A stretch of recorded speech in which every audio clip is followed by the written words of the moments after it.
Oklahoma versus the SEC. Welcome to the Voice of College Football. We invite you to please like the video, share the videos out on social media, because if you enjoy the content, others will as well. And please subscribe. Let's take a look at what it will look like with Oklahoma competing in the SEC. We can do so by looking at past results, but also look at the trajectory of the program and put everything into context. So if you watch us on a regular basis, you know that we go through the facts, the information, the statistics, but we also place it into context and use a little logic to see what the evaluation truly should be. So let's look at Oklahoma versus the SEC, because on one side, Oklahoma fans will tell you that with elite quarterback play, skill position play that's at the top of college football, that Oklahoma would run roughshod through the SEC. Is that the case? Well, on the other side, the SEC proponents will tell you that the SEC is way too difficult for the Oklahoma Sooners and would point to past playoff results. And so we'll take it all into context and let you know what we think, because, of course, you got to look at the complete picture. Oklahoma, elite offensive talent, great quarterback play, improving defense. It was once atrocious, but it's getting better. But they have no results against elite competition to let us know that their defense is quite to that status yet. Let's look at recent results. Oklahoma versus the SEC. Unfortunately, since 2012, we have a result, at least one, against the SEC each season for Oklahoma football. All right, first and foremost, we've got a date against Florida in the Cotton Bowl during the 2020 season. Oklahoma completely obliterated Florida, 55-20. That Florida team was one of the top 5 to 10 teams in the nation most of the season. Of course, they lost a ton of personnel in that game, most notably Kyle Pitts and Kadarius Toney and others on offense, a few defensive starters as well. That Florida team was not equipped either physically or mentally to play in that game. That was Dan Mullen's fault. Oklahoma should not be responsible for that. Oklahoma, to its credit, did not win this football game like others have against undermanned personnel. They didn't win the game by 2 touchdowns. They obliterated Florida, 55-20. What can we gather from this game? This was the game, more so than any other bowl game of the season, that I was looking forward to seeing. Oklahoma and Florida, well-stocked and completely equipped, would have been a tremendous game. We can't gather a whole lot from this game, but I do credit Oklahoma with obliterating Florida in this game, 55-20. And again, when these two teams were at their best, they were 2 of the top 5 to 10 teams in college football in 2020. Give it to the Big 12 champions. Oklahoma wins it in a big way. Go back to 2019, the exact opposite. LSU most likely proved to be the best team in the country. They faced the most formidable schedule. They went 15-0. In their path was Oklahoma in the semifinal of the college football playoff. They annihilated Oklahoma. 63-28 does not tell the story. LSU led this game 49-14 at halftime. All you had to do was watch the first 3 or 4 plays of the game. You could tell that LSU on offense and defense was the dominant team. Not even close. There were 2 teams in college football that you could put in the same category as LSU. They were the 2 in the playoff, Clemson and Ohio State, and possibly Alabama from the SEC that played LSU within a 5-point game. Oklahoma was nothing close to those teams in 2019. 49-14 at halftime. LSU scored 7 touchdowns in the first half. These teams weren't close. Oklahoma was the best of the Big 12, earned a playoff spot based on that, but they were not near the elite of college football and were embarrassed 63-28. Again, 7 touchdowns in the first half for LSU, but that was a great team. All right, in 2018, much of the same, even though the final score wasn't as embarrassing and the conclusion not as decisive. Alabama ripped Oklahoma. So again, you've got a Big 12 champion in Oklahoma earning a playoff spot against the SEC champion. That SEC champion, Alabama, was obliterated in the College Football National Championship game by 28 points to Clemson. They played well for much of the first half, and then they were killed in the second half. Okay, that Alabama team led Oklahoma 28-0. And then things got a little bit loose. Window dressing scores for Oklahoma made it look closer than it really was. They got within 11.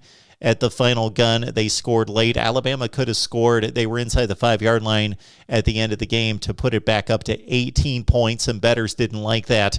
Alabama, clearly the better team, leading 28-0, winning 45-34 over Oklahoma. So 2 consecutive subpar performances for Oklahoma in which they clearly showed that they could not compete with the best in the SEC. But take it back to 2017. Oklahoma did compete with the best in the SEC. Georgia won the SEC. Georgia played Oklahoma at the Rose Bowl in an epic game. And Oklahoma led that game by 17 points with Baker Mayfield at quarterback. Georgia's ground attack took hold in the second half, and they won it, of course, in overtime, 54-48. That Georgia team went on to lose the national championship game in overtime as well to Alabama. That Georgia team was not the best in the country based on the results, but based on talent and performance, they were arguably the best team in college football. And Oklahoma, at least on that day at the Rose Bowl, stood toe-to-toe with Georgia. So the 2 embarrassments against the SEC countered with the epic down-to-the-wire clash against Georgia. So give Oklahoma some credit in 2017. The 2016 matchup against Auburn in the Sugar Bowl needs to be put into context. Oklahoma was the best team in the Big 12. They won the championship. They did not get an invite to the playoff, so they barely missed the playoff. They go to the Sugar Bowl as the number 1 seed in the Big 12. Of course, Alabama went to the playoff. Therefore, the SEC was looking for its number 2 seed to go to the Sugar Bowl.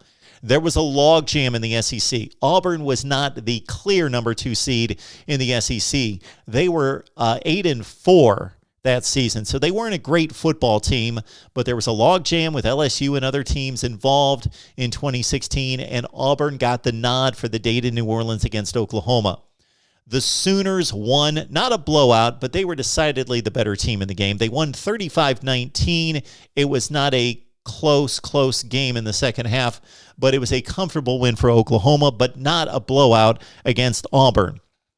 Well, that Auburn team finished 8-5, barely ranked against an Oklahoma team that, again, won the Big 12 championship, so they should have done that to Auburn in that Sugar Bowl game. Go back to 2015. Oklahoma played a home-and-home series against Tennessee. The results are interesting because in 2015, Oklahoma would eventually finish 11-2. They went to the playoff as the Big 12 champion and lost to Clemson. They played at Tennessee in Knoxville. That Tennessee team was actually Butch Jones' best team and the best Tennessee team we've basically seen since 2007 until now. Back-to-back 9-4 finishes under Butch Jones, and that Vols team led Oklahoma by 2 touchdowns in the fourth quarter. They blew it. They lost in overtime 31-24. So credit Oklahoma with a win against a quality SEC team on the road. But again, they're the Big 12 champion. Tennessee was about the 4th or 5th best team in the SEC. They did finish a strong 9-4 with a bowl win and a top 15 finish. So good win for Oklahoma, but they should have won that game against the top 4 to 5 team in the SEC in Tennessee. Go back to 2014. Tennessee not as good at 7-6, but Oklahoma had a down year at 8-5. They were blown out in a bowl game against Clemson that season. Oklahoma wins at home against Tennessee in 2014, 34-10, a result that you would expect from a team from the Big 12 against the SEC at that level. All right, let's go back to 2013 and a game that Oklahoma fans love. Alabama was arguably the best team in the country despite the results. They lost the kick 6 crazy finish. We all know it. It's historic. They lost the kick 6 to Auburn. That denied them the SEC championship and shot at the BCS championship game against Florida State. Therefore, Alabama's relegated to the Sugar Bowl. Oklahoma had an up-and-down year, lost a few close games, were blown out in to Baylor that particular season. Anyway, they lost a couple games, still won the Big 12 championship, went to the Sugar Bowl as a 2-touchdown underdog against Alabama, expected to be blown out.